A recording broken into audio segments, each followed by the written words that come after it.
Hi everyone, welcome to middle class వంటలు. ఇవాళ అయితే వంకాయ కర్రీ కొంచెం డిఫరెంట్గా తయారు చేసే విధానం చూసేద్దాం రండి. ముందుగా ఒక బౌల్లో ఒక 2 టేబుల్ స్పూన్స్ గసగసాలు, మేము గసాలు అంటాము. ఒక 2.5 టేబుల్ స్పూన్స్ కొబ్బెర,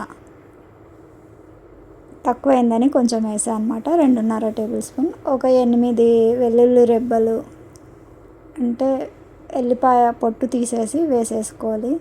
ఇవన్నీ పౌడర్ చేసుకోవాలి ఫస్ట్. తర్వాత దాంట్లో ఒక సగం గ్లాస్ వాటర్ వేసి గ్రైండ్ చేసుకోవాలన్నమాట. కొంచెం పేస్ట్ లాగా కాకుండా కొంచెం వాటర్ కొద్దిగా లూజ్గా చేసుకోవాలన్నమాట. చేసుకొని అది పక్కకు తీసి పెట్టుకోండి ఒక బౌల్లో. తర్వాత ఒక 1/2 కిలో వంకాయలు, ఒక 2 ఉల్లిగడ్డలు, 2 టమాటాలు, మా క్వాంటిటీ ఇంతే అండి మేము తీసుకున్నది. దాంట్లోకి పేస్ట్ చేసి పెట్టుకున్న కొబ్బరి, గసాలు, ఎల్లిపాయలు అన్నమాట.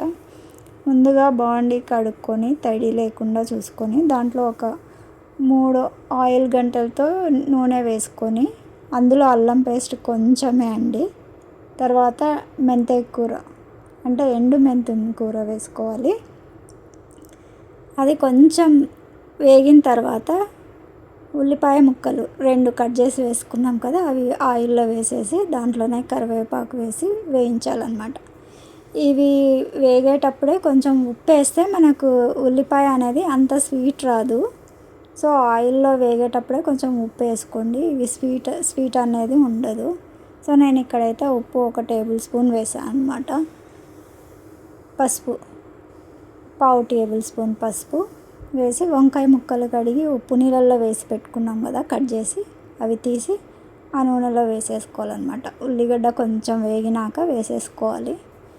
వేసుకొని కలుపుకోవాలన్నమాట. అలా ఆయిల్ అంతా ఆ ముక్కలకి బాగా పట్టేటట్లు కలుపుకోవాలి.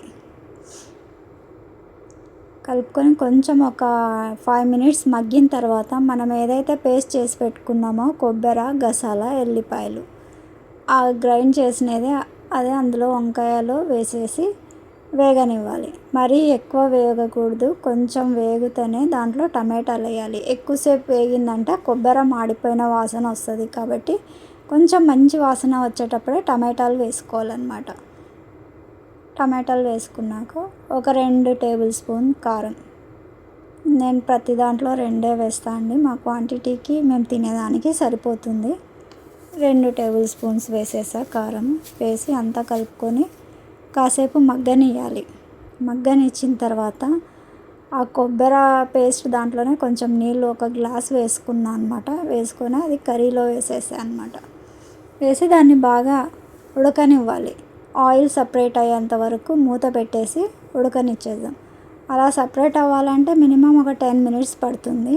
10 మినిట్స్ మూత పెట్టేసి మధ్యలో కలుపుతూ ఉడికించుకోవాలన్నమాట.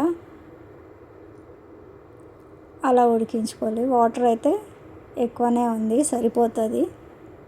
మరీ థిక్నెస్ కాకుండా మరీ లూజ్గా కాకుండా వాటర్ సరిపోయిందనమాట. ఇలా కలుపుకొని సన్నటి మంట మీద ఒక 5 మినిట్స్ మళ్ళీ మగ్గిచ్చేసుకుందాం. దగ్గరే ఉండి కలుపుకుందాం, ఎందుకంటే ఆయిల్ సపరేట్ అయింది కదా, అంతవరకు ఉడికిస్తే చాలు. ఇంకొంచెం కొద్దిసేపు పెట్టి అలా ఉడుకుతుంది చూడండి. మళ్ళీ ఆయిల్ సపరేట్ అయింది. ఇంకా స్టవ్ ఆఫ్ చేసేసుకొని సర్వింగ్ బౌల్లో తీసేసుకుందాం అన్నమాట. అయిపోయిందండి గుమగుమలాడే వంకాయ కర్రీ. కానీ స్మెల్ చాలా బాగుంటుంది, తింటే కూడా చాలా బాగుంటుంది. కొంచెం కొత్తిమీర వేసి డెకరేషన్ చేసుకోండి అవసరమైతే. ఇప్పుడు అన్నం, వంకాయ కర్రీ టేస్ట్ చూద్దాం ఎలా ఉందని కలుపుకున్నా. చాలా బాగుందండి, మీరు కూడా ట్రై చేయండి.